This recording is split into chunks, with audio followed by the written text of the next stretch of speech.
je pense que, ou je suppose que chacun de nous connaît Robert Kiyosaki.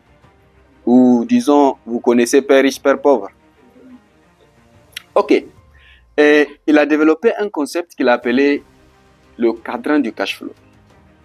Et le cadran du cash flow, pour ne pas faire de la gromologie, c'est dans le domaine ou dans le volet où chacun puise sa ressource financière, là où tu gagnes de l'argent. D'accord?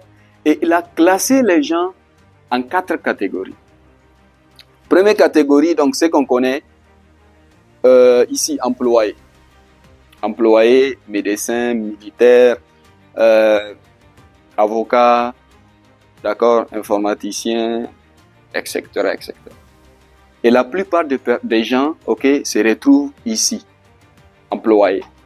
Je travaille à 8 heures, je descends à 18 heures ou 17 heures. Ça dépend de l'entreprise.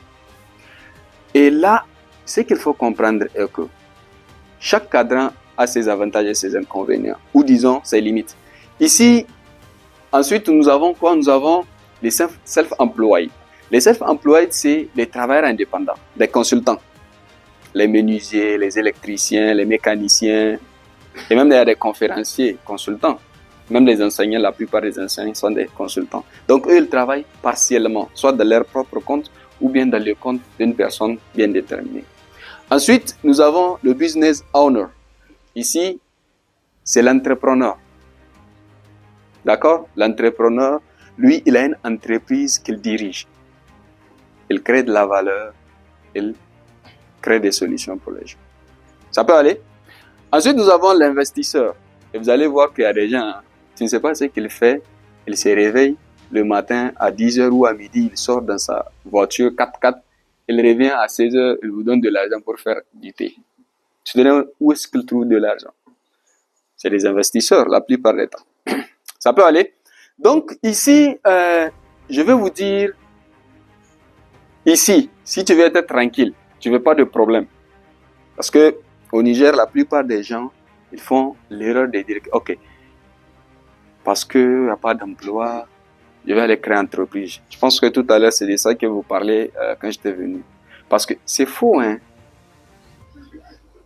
Si tu veux être tranquille, va chercher boulot. C'est pas parce que tu as échoué à chercher un boulot que tu peux créer une entreprise. Hein? Non. En tout cas, si tu veux la tranquillité, va, tu déposes ton CV, c'est pas la honte.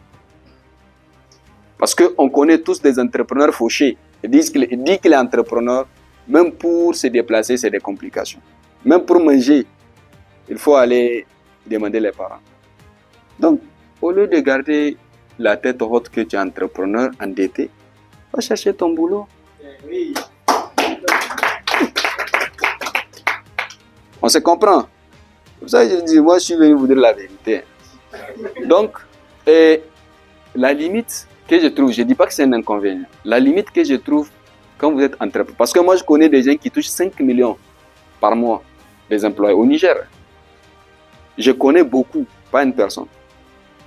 Donc, aussitôt, avec 5 millions, tu peux payer tes factures, tu peux acheter des maisons, tu peux te marier, tu peux payer des bassins. N'est-ce pas? Donc, vous pouvez, si vous voulez la tranquillité, il ne faut pas vous mentir à vous-même. Allez-y chercher le boulot. Si ça paye bien, c'est bon. Moi, je travaillais dans une structure où on me payait, bon, je ne dis pas le montant. Mais quand même, non, je ne dis pas. Et je sais que j'avais beaucoup de charges.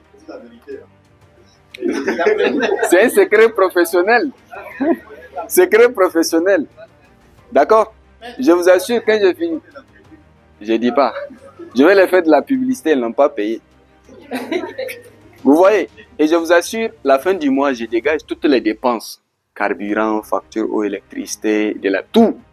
Je viens, je regarde, je dépose l'argent, je regarde. Au moins 500 000 chaque mois, je regarde. Qu'est-ce que je vais faire avec? Je ne sais pas. Ça, c'est plus cool parce que des fois, tu es là, tu ne travailles pas. Je trouve que ça, tu as plus de la tranquillité d'esprit que d'aller créer un business ou même pour avoir un client qui va payer 25 francs de pied à water, il faut souffrir. Est-ce qu'on se comprend? D'accord. Bien. Donc, la limite que je trouve quand on est employé, c'est sur le long terme. Et là aussi, ça dépend du boulot que tu as choisi. Hein. Si tu pars, tu fais un boulot merdique, tu vas avoir une retraite merdique.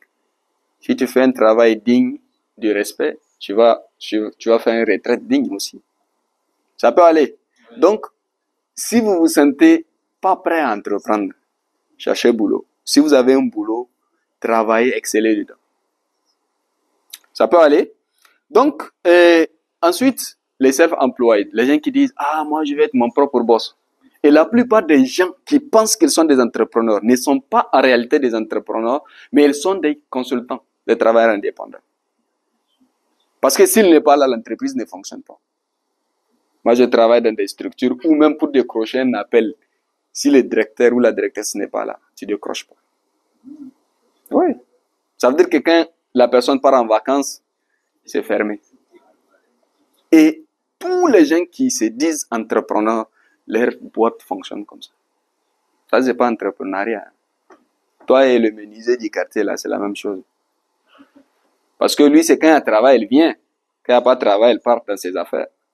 Donc là, vous n'avez pas la garantie d'avoir un revenu régulier. Souvent, ça vient, souvent, ça vient pas. Tu peux faire 3 mois même sans avoir de contrat. N'est-ce pas? Mais quand tu trouves un contrat quand même assez consistant, ça peut tenir sur beaucoup de temps. N'est-ce pas? Donc, on va parler d'entrepreneur. Parce que là, on va parler beaucoup plus d'entrepreneuriat. Donc, l'entrepreneur, c'est le business owner. Quelqu'un crée son entreprise, il te nomme DG. Tu n'es pas un entrepreneur. Ça se comprend? Parce qu'il y a des gens qui se mentent, hein, on est en train de mentir aux gens. Aujourd'hui, je crée, même si aujourd'hui, je crée une banque, d'accord? La plus grande banque, si vous voulez, du Niger. On va l'appeler PDM Bank, qui a un capital de, je sais pas, 100 milliards de dollars. Je prends Faraz et la nomme DG. Elle n'est pas entrepreneur. Hein. Elle est CEO, elle est directrice exécutive. On se comprend. Mais toi, quelqu'un crée son entreprise, elle te nomme DG, tu t'appelles entrepreneur. Non, tu n'es pas entrepreneur. Tu es employé aussi. Ça peut aller. Donc, le business owner, ok, il travaille ok avec les gens. Les gens, il travaille avec les gens. Il travaille avec des consultants, des employés, des investisseurs. C'est bon? Donc, investissement, on va pas trop parler. C'est bon, je trouve que investisseur, ce qu'il faut comprendre, c'est quelqu'un qui est prêt à donner son argent dans une affaire, dans un business. Maintenant, ça peut marcher ou ça peut ne pas marcher. Si ça marche, il gagne. Si ça marche pas, c'est gâté. Les gens qui commandent des marchandises, imagine, on dit, des conteneurs ont été attaqués par des terroristes. 10 conteneurs. Oui. Avant-hier, l'écrivain de Marc dit, quelqu'un qui n'a pas perdu plus de 50 millions dans un investissement, lui, il ne va pas aller demander des conseils chez lui. D'investissement, non. Les investisseurs perdent beaucoup d'argent. On voit qu'ils gagnent beaucoup d'argent. Je pense que tout le monde a l'habitude de prendre eau minérale. Même si tu n'as jamais acheté, bon, occasionnellement, on te donne. Et le coût, c'est au moins 200 francs à la boutique, à l'aéroport, 2000, je crois, quelque part 5000. Mais est-ce que vous vous êtes demandé combien coûte le bidon? Genre, coût de revient, on enlève les factures, les impôts, les employés, on paye tout. La bouteille, elle revient à combien? À votre avis? Ok. 25 francs.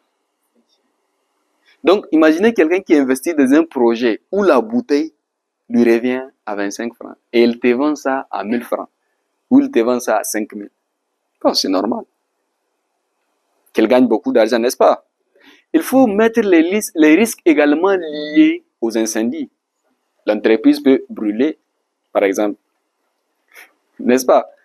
Donc, plus tu prends de risques, plus les revenus, il est consistant.